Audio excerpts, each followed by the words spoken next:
अगर ये 3 चीज़ें आपके पास है ना, तो आप दुनिया के सबसे ज़्यादा अमीर, बादशाह और अच्छी ज़िंदगी गुज़ार रहे हैं। जी हाँ। अस्सलाम वालेकुम माय टू फैमिली, कैसे हैं आप सब? अल्हम्दुलिल्लाह मैं बिल्कुल ठीक-ठाक हूँ और आप कैसे हैं? खैरियत से होंगे? तो जी हमारे यहाँ फज्र का आगाज़ हो चुका था और यहाँ पर नमाज़ पढ़ने के बाद, कुरान शरीफ पढ़ने के बाद आज जुमा भी था। तो मैं यहाँ पर सूरह कहफ पढ़ने लगी थी और जब मैं ये सूरह कहफ पढ़ने बैठी, कभी-कभी हमारा दिल ऐसा चाहता है कि हम अल्लाह ताला से खूब माँगे। आपने भी नोटिस किया होगा कि कभी-कभी हमारा दिल बहुत-बहुत परेशान होता है और हम ये चाहते हैं कि अल्लाह ताला से हम खूब माँगे। जब मेरे सामने ये दुआ आई, तो यकीन जानिए मैं इतनी सैड हो गई थी और अल्लाह ताला से मैंने बहुत दुआएँ की थी। ख़ैर, अल्लाह ताला हमें अपने नमाज़ पढ़ने की तौफ़ीक दें, अपना ज़िक्र अज़कार पढ़ने की तौफ़ीक दें और तिलावत कुरान करने की तौफ़ीक दें और पूरे आलम में जितने भी मुसलमान बहन भाई हैं उनकी हिफ़ाज़त फ़रमाए और सबको नमाज़ी बनाए, आमीन। तो जी यहाँ पर मेरा फ़ज्र का आगाज़ हो चुका था और नमाज़ पढ़ने के बाद मैं किचन में आ गई थी, तो मुझे आज सबसे पहले आटा ही गूँदना था, तो मैंने यहाँ पर सबसे पहले आटा गूँद कर रख दिया था। जो सुबह की रूटीन होती है, इसमें हम माँओं के लिए बहुत ही ज़्यादा मुश्किल होती है। मेरे 2 बच्चे हैं, दोनों स्कूल जाते हैं, तो मुझे उन्हें भी तैयार करना होता है, उनकी यूनिफ़ॉर्म वग़ैरह तैयार करनी होती है। तो जी, मैं यहाँ पर हस्बैंड और बच्चों के लिए खाना भी बना रही थी। अच्छा, मैं जो क्या करती हूँ, बच्चों को मैं पराठे बिल्कुल भी नहीं दे रही, मैं सिंपल और सादा खाना दे रही हूँ। अच्छा, जब हम बच्चों को अपनी तरफ से दूसरी चीज़ें दे देते हैं, जैसे पास्ता, मैकरोनी, मैगी, बर्गर ऐसी चीज़ें देने लगते हैं, तो बच्चे घर के खानों को भूल जाते हैं और डेली वही फ़रमाइश करते हैं। लेकिन मिडिल क्लास फैमिली हम ऐसे होते हैं कि डेली अपने बच्चों की ये ख्वाहिश पूरी नहीं कर सकते। तो मैं आप सबसे कहना चाहूँगी, मेरी तरह मेरी सभी बहनें इस आदत से परेशान होंगी बच्चों की, वो अपनी-अपनी अलग-अलग फ़रमाइश करते हैं। लेकिन अगर आपके बच्चे अभी छोटे हैं, तो उन्हें इसी बात की आदत डाल दीजिए कि जो घर में है उसे खाना होता है, कि उसी बात पे अल्लाह का शुक्र अदा करें कि जो हमारे पास है वो हमारी सबसे अच्छी नेमत है। और ये वाली बात बिल्कुल सच है कि अगर अल्लाह ताला ने हमें 3 चीज़ें दी हैं, सेहत, 3 टाइम का खाना, उस दिन का जो आज हम जो प्रेज़ेंट है उस दिन का रिज़्क, और सबसे बड़ी हमारी हिफ़ाज़त। जी हाँ, अल्लाह ताला हमारी हिफ़ाज़त, सबकी हिफ़ाज़त करवाए। और जब हमें यकीन रहता है कि अल्लाह ताला हमारे साथ है, तो हमारे सारे काम भी अच्छे होते हैं और अपने बच्चों को अभी से ही सब्र और शुक्र करने की आदत डालें। देखिए, कभी-कभी सभी पेरेंट्स चाहते हैं, मैं भी चाहती हूँ, आप भी चाहते होंगे, सबके माँ-बाप ये चाहते होंगे कि हम अपने बच्चों की हर ख्वाहिश पूरी करें। लेकिन कभी-कभी टाइम ऐसा होता है कि हम अपने बच्चों की वो ख्वाहिश पूरी नहीं कर सकते, तो बच्चों को मुश्किल हालात में तो सब्र करने की आदत डालें और जब हमारे पास नेमतें हों, तो उसमें शुक्रगुज़ारी करने की आदत डालें। अगर हमने अभी से ही अपने बच्चों को जो चीज़ है उसमें खुश रहना सिखा दिया, तो वो बच्चे आने वाली ज़िंदगी में बहुत ज़्यादा खुश रहेंगे। तो मैं कोशिश करती हूँ कि मैं अपने बच्चों को भी खाना वो ही खिलाऊँ जो मैं घर बनाती हूँ। बाहर के खाने में बहुत ज़्यादा अवॉइड करती हूँ, क्योंकि एक तो महँगाई इतनी ज़्यादा है और खर्चे भी अफ़ोर्ड नहीं कर पाते हैं और बच्चों के स्कूल का खर्चा बहुत ज़्यादा हो जाता है। तो खर्चे होते हैं, बच्चों के की ख्वाहिश भी पूरी करते हैं, लेकिन ये नहीं है कि हम डेली यूज़ पर खाने अच्छे-अच्छे बना रहे। तो जी मैं यहाँ पर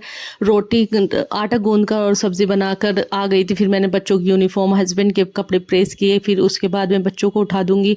अच्छा, ये जो प्रेस करने का काम था मैं रात को करती हूँ, लेकिन मैं रात नहीं कर पाई। एक तो बच्चे पूरा दिन इन बच्चों को रखते हैं, लेकिन रात को अपनी माँ के पास ही आकर इन्हें सुकून मिलता है और ये सबसे अच्छी बात है। अगर आपके पास बच्चे भी आपके पास लगते हैं रात को, तो मेरे दोनों बच्चे जो हैं वो मेरे पास ही ज़्यादा रहते हैं और मुझसे ही बातें सुनते हैं। तो आप भी कोशिश किया करें, अपने बच्चों को अच्छी-अच्छी बातें सिखाएँ, क्योंकि ये वो बचपन है जो बचपन बच्चों को सबसे ज़्यादा याद रहता है। तो जी फिर मैं यहाँ किचन में आ गई थी और यहाँ पर फिर मेरी सब्ज़ी बन चुकी थी। अच्छा, मैंने थोड़ी सब्ज़ी ढीली रखी थी। बच्चों को तो मैं ठंडी करने के बाद टिफ़िन में रख देती हूँ और हस्बैंड को जब वो बच्चों को छोड़ के आ जाते हैं, तो मैं उन्हें खाना उनका पैक करती हूँ। फिर मैं बच्चों के लिए यहाँ पर ब्रेड बनाने लगी थी।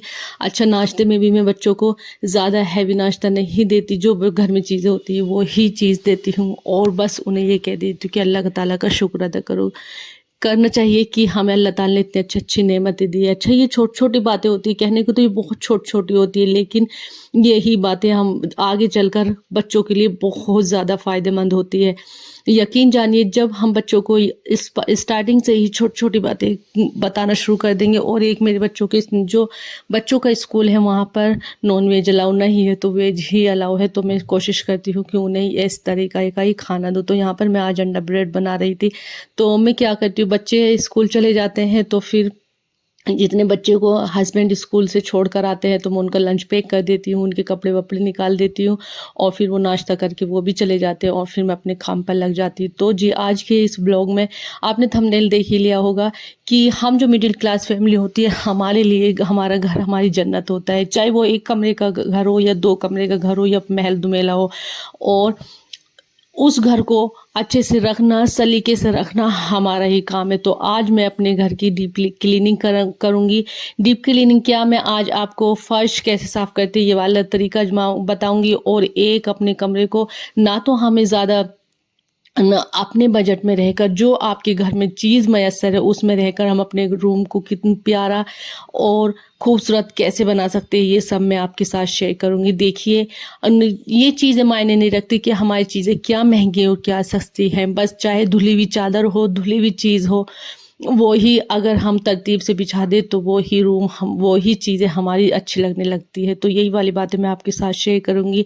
अच्छा, आप चैनल पर तो आते हैं लेकिन लाइक और सब्सक्राइब करना भूल जाते हैं, और प्यार-प्यार से कमेंट्स भी किया करें। देखिए, आपके कमेंट्स, लाइक और सब्सक्राइब करना मुझे आगे की तरफ मोटिवेट करता है।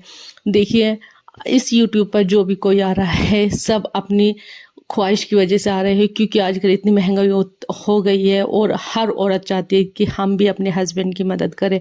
तो मेरा भी यही इरादा है कि मैं भी अपने हस्बैंड की मदद करूं, उनके कदम से कदम साथ मिलाकर चलूं। अच्छा, बहुत सी औरतें ये सोचती हैं कि नहीं, हमारे आदमी कमा रहे हैं तो हमें ज़रूरत क्या है, तो हमें ज़रूरत नहीं है, लेकिन एक टाइम ऐसा आता है कि हमें ज़रूरत पड़ जाती है। मैं आपको यहीं पर एक स्टोरी सुनाऊं कि मेरी एक रिलेटिव यानी कि कज़िन, वो जब उसकी शादी हुई तो उसके हस्बैंड बहुत बहुत ज़्यादा अच्छी पोस्ट पे थे, लेकिन अब उसके हस्बैंड की जॉब भी हट गई है, और किस वजह से हटी है कि उनकी आँखों से मतलब एक आँख खराब हो गई है। तो यकीन जानिए, उन दोनों पे इतना कर्जा हो गया है, लेकिन जो वो कज़िन है मेरी, वो अपने हस्बैंड की हेल्प ही नहीं करना चाहती, यानी कि वो इतना पढ़ी लिखी है, फिर भी वो हेल्प नहीं करना चाहती। देखिए, ये हस्बैंड जो वाइफ का रिश्ता है बहुत ही ज़्यादा प्यारा और मुकद्दस रिश्ता है।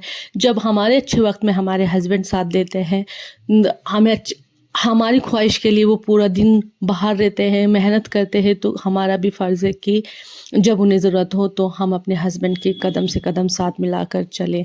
तो जी, मैं आप सभी से कहना चाहूँगी कि अपने हस्बैंड की जितना हो सके आप मदद करें, क्योंकि हम जो औरतें होती हैं, कोई बात नहीं, आप घर में रहकर भी बहुत से ऐसे काम कर सकती है जो आप कर सकती है, तो कभी भी ये मत सोचे। तो जी, मैं यहाँ पर रूम में आ गई थी, और मैंने चादर उतार ली थी, और फिर मैंने डस्टिंग भी कर दी थी। अच्छा, ये जो मेरा सारा ही मेरे रूम में जो सामान है वो मेरी शादी का ही है, तो मैं इसे बस डेली पर्पज़ से ऐसे ही साफ़ कर देती हूँ, और इसे साफ़ करना भी सही रहता है, क्योंकि जब हम डस्टिंग वगैरह साफ़ नहीं करते, और ये देखिए बच्चों चाहे इनसे कितनी नज़र बचा ली जाए, लेकिन ये पेंसिल, पेन, कलर लेकर कहीं न कहीं चला देते हैं, और यहाँ पर इन्होंने बेड पर भी चला दिया था।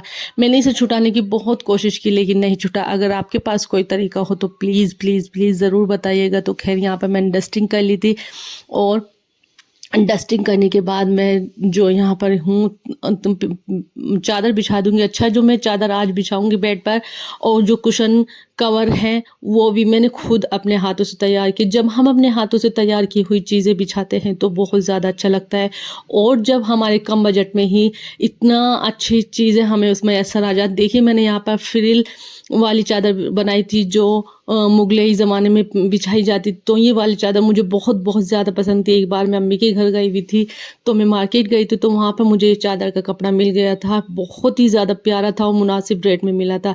यकीन जानिए ये चादर 2 से ढाई हज़ार से कम नहीं आएगी, और आप यकीन नहीं करेंगे, मुझे सिर्फ़ ये मैंने कपड़ा ले लिया था और घर आके मैंने खुद इसे स्टिच की थी। कैसे बेड के ऊपर भी करनी है और किस तरीके से, तो मैंने इसे खुद स्टिच की थी। तो मुझे ये सिर्फ़ 500 में पड़ गई थी, और मैंने मार्केट में इसका रेट पूछा था 2500 का था। और इसका प्रिंट भी इतना प्यारा था माशाल्लाह से। ये धुल भी चुकी है 3-4 बार, लेकिन इसका कलर बिल्कुल भी नहीं उतरा। बिछाने में बहुत ही ज़्यादा प्यारी है और सॉफ्ट भी बहुत ही ज़्यादा अच्छी है।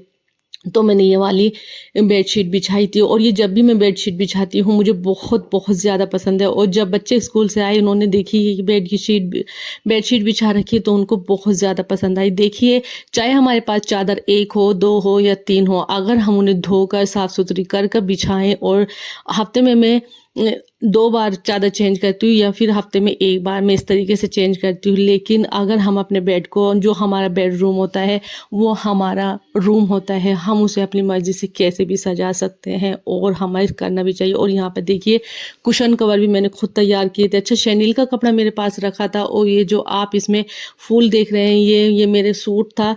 तो सूट मैं पहनती नहीं थी, तो वो ऐसे ही रखा था। तो मैंने उसके ये जो पान है, पत्ते हैं, इन्हें काट कर इसमें स्टिच कर दिया था सुई से। तो ये बहुत ही प्यारे लगते हैं और हर किसी को ये बहुत ही पसंद आते हैं। तो जी, मैंने यहाँ पर ये कवर बिछा दिए थे, और बस ये सिंपल सा हमारा बेड रेडी हो गया था। फिर उसके बाद मैंने ड्रेसिंग की, अलमारी की भी डस्टिंग की थी। अच्छा, इस रूम में बस न बेड, ड्रेसिंग और हमारी सेफ अलमारी है, और दूसरा एक वॉशिंग मशीन रखी है। अच्छा, हमारा घर छोटा होने की वजह से वॉशिंग मशीन मैं इसी रूम में रखती हूँ, और फिर मैं चादर बिछाने के बाद क्लीनिंग के लिए आ गई। तो मैं यहाँ पर बाथरूम में क्लीनिंग कर रही, तो मैंने टॉयलेट के बाद इस फ्लशर की भी क्लीनिंग कर दी थी, क्योंकि यहाँ पे हमारे यहाँ कैबिनेट्स या स्लैब्स वगैरह नहीं है। तो मैं यहाँ पर हार्पिक वगैरह सब ऐसे ही इसके ऊपर रख देती हूँ। और फिर उसके बाद मैंने अच्छे से इन स्टील का जूना लेकर हार्पिक लगाकर ये भी क्लीन कर लिया था, और फिर मैंने फर्श जो था वो भी अच्छे से क्लीन कर लिया था। और उसके बाद फिर देखिए, अब मैं फ़र्श को धोऊँगी। अब मैं आपको बताती हूँ फ़र्श धोने का तरीका। अगर आपके यहाँ मार्बल है, तो हमारी जो अम्मी हैं, हमारा घर बहुत बड़ा है, तो जो हमारी अम्मी है वहाँ पर एक काम वाली आती है, तो वो हमेशा ऐसे ही सफाई करती है।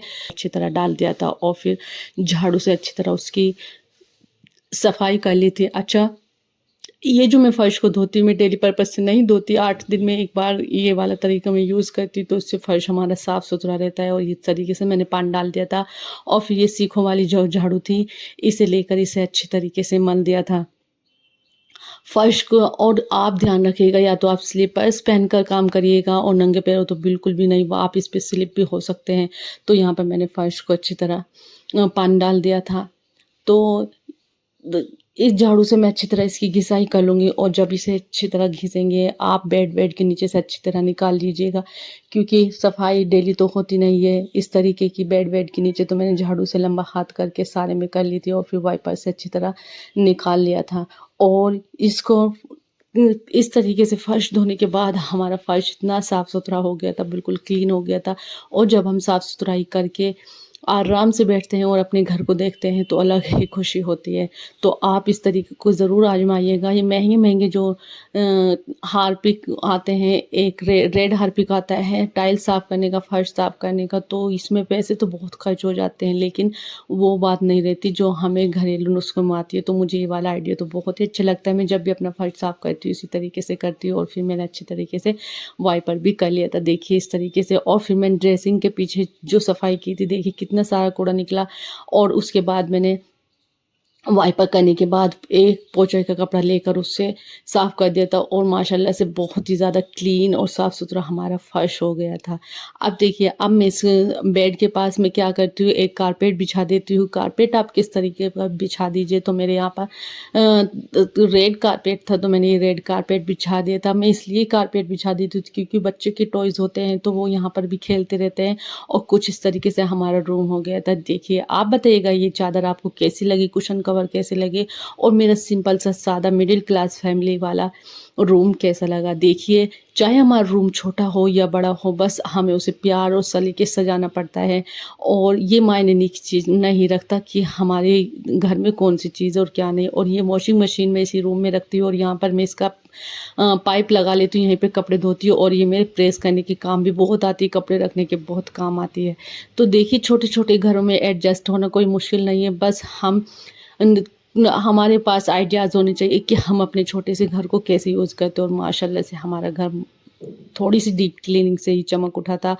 और जब बच्चों और हस्बैंड ने घर देखा तो उन्हें भी बहुत ज़्यादा खुशी हुई और फिर मैंने किचन वगैरह भी साफ़ कर दिया था और ये है हमारा फाइनल लुक हमारे किचन का भी और दूसरे रूम का भी।